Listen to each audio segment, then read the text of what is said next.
Welcome. This week, related to conflict management, we're talking about a pattern of behavior that occurs when students are having a hard time.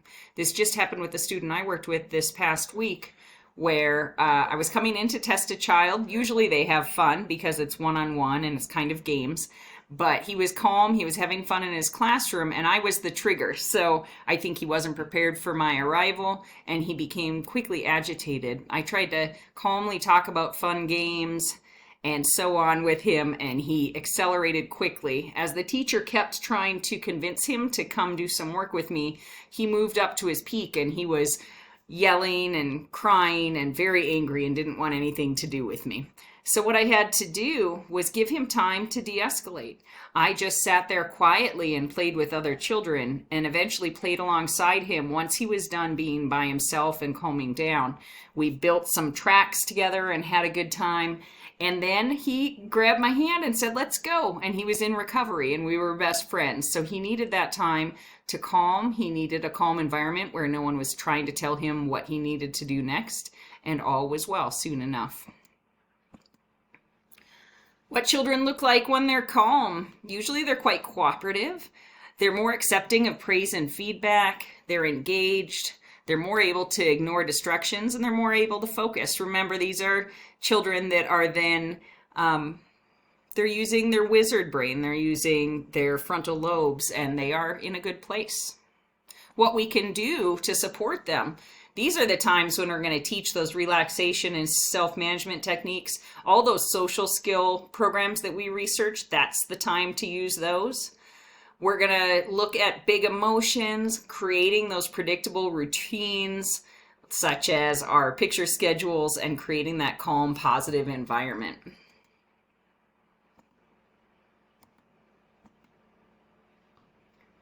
What can we do before there's a trigger? So when a student is moving toward feeling very frustrated, what can we do? We can practice some of those co-regulation techniques and how to manage frustration. We can remind them of expected behavior and get them prepared. So for instance, if the teacher thought I might have been a trigger, she could have been talking with that child ahead of time to get him prepared for my arrival.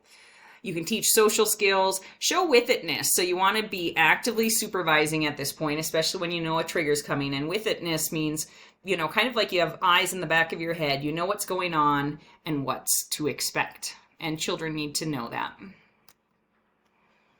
After a trigger, it's really hard to not take it personally, but this is when we have to not overreact or take it personally.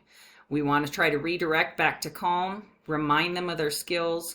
And if a child is continually, let's say, having a struggle and kicking or hitting when they're triggered, maybe consider giving some type of reward system to track them and to support them in making a different response. What might agitation look like? So physically, they might be out of their seat, off task, moving away from everyone. They might have tense muscles. They might outburst. For this young boy, I could see his face changing and his eyes were getting big and he was getting into an angry place. We might want to think about what we can do so that they're not agitated, of course, in the future, but we want to stay by them, provide empathy. So, I can tell you're frustrated or you're agitated. You're not wanting to do this. So we don't have to, there's no judgment. We're just letting them know that we understand how they're feeling. Give them additional time.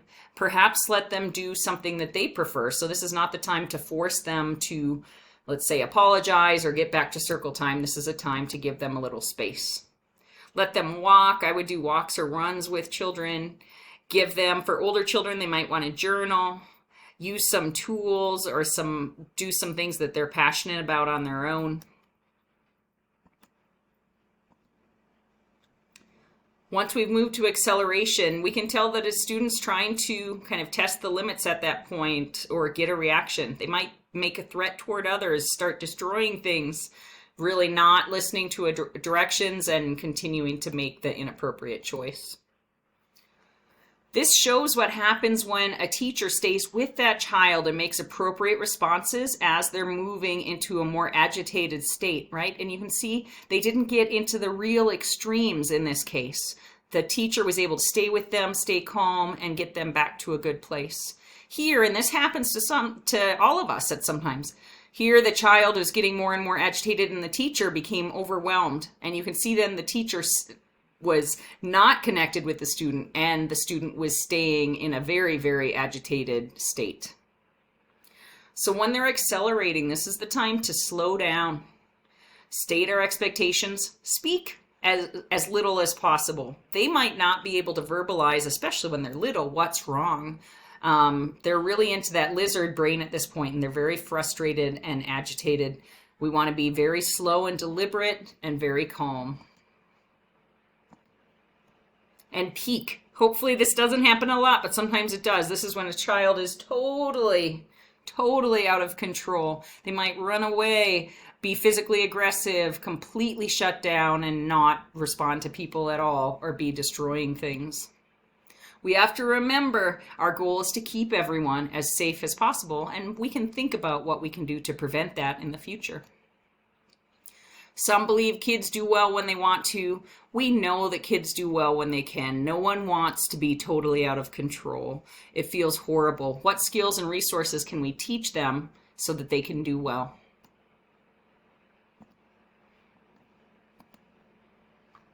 Deceleration might look like when they're starting to decrease in their extreme severe behavior.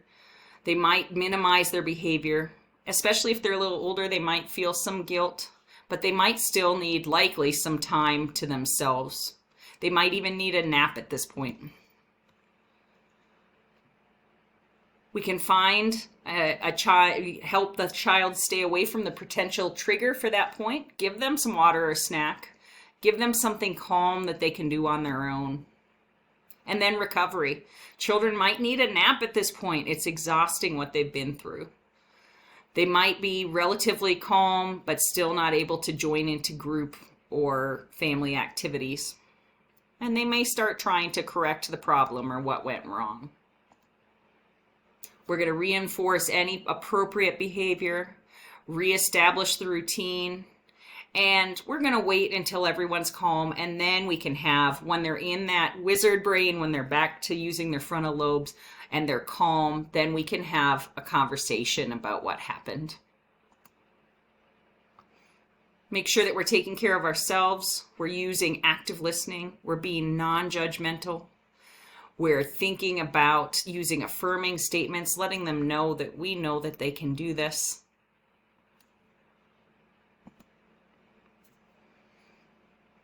And last, when we're working with children and when we're working with families, one piece of our topics for today, when we think about conflict management, is that many children are not with a mom and a dad and a sibling, right? Over half of all children will have their parents break up.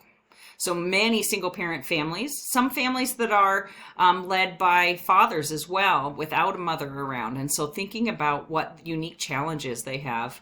There's a lot of grandparents raising grandchildren that might feel out of the loop, especially with everything that's happening today and with electronic technology and media. So maybe some handwritten notes and face-to-face conversations. There's teens raising children, so they're going to need some extra support as well, right? They're still growing up themselves and they might need a lot of extra resources. And then other families that need a lot of support. There's a lot of families in crisis, those that are out of work or without a home.